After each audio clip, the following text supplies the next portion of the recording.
Bonjour à tous, Anne Bost. Dans mon institut, on pratique l'apprentissage de la respiration. Nous proposons des enseignements en ligne car une bonne respiration vous permet d'optimiser le potentiel de manière saine. En effet, la respiration est naturelle mais bien respirer est un apprentissage expérientiel. La respiration est une habitude comportementale. Comme nous respirons, c'est comment nous vivons notre vie. La respiration est physiologique aussi. La physiologie apprend des habitudes. La physiologie est intelligente, elle est programmable et reprogrammable. La respiration est un comportement unique et perpétuel. En effet, la respiration est un comportement qui régule la physiologie acido-basique, c'est-à-dire le pH dans notre corps. La façon dont vous avez appris à respirer peut avoir un impact beaucoup plus important que vous ne pouvez imaginer. Des millions de personnes dans le monde entier intègrent, d'une manière ou d'une autre, des protocoles d'apprentissage de la respiration dans leur vie personnelle, professionnelle.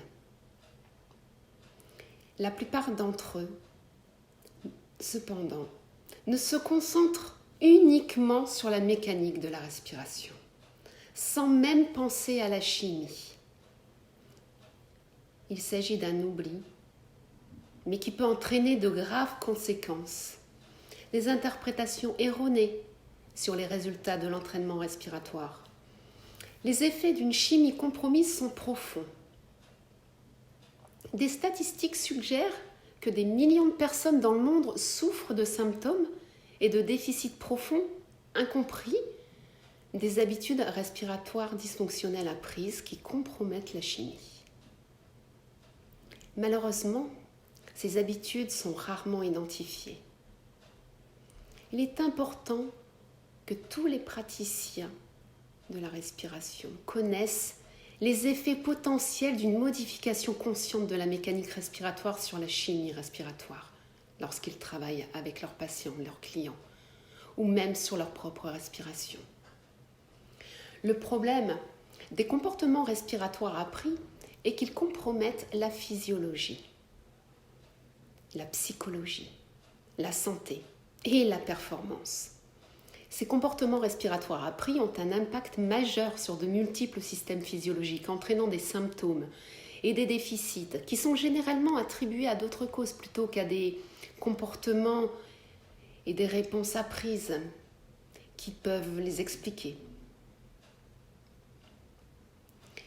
Une grande variété des symptômes dus à une respiration dysfonctionnelle peut avoir un impact sérieux sur la santé et les performances, comme par exemple émotionnel avec l'anxiété et la colère, cognitif, les troubles de l'attention, de l'apprentissage, comportemental, par exemple pour la prise de parole en public ou pour passer des examens, changements physiques avec des douleurs, l'asthme, etc. Des changements psychologiques comme des changements de personnalité, d'estime de soi. Et puis presque tous les symptômes connus de stress, immédiat ou à long terme. Eh bien voilà, je partage mon expertise en comportement respiratoire parce que je sais que vous pouvez être plus joyeux, vivant, rempli d'énergie, avoir une meilleure santé avec une respiration naturelle. Mais comment retrouver une respiration naturelle sans travailler dessus, sans apprendre à mieux respirer ? Je vous propose de vous inscrire pour un diagnostic gratuit et réserver votre premier entretien en ligne pour en savoir plus sur vous et sur votre respiration. La respiration peut changer votre vie. Et oui.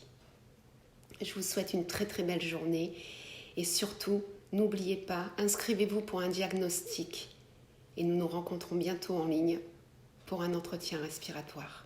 Merci et à très vite.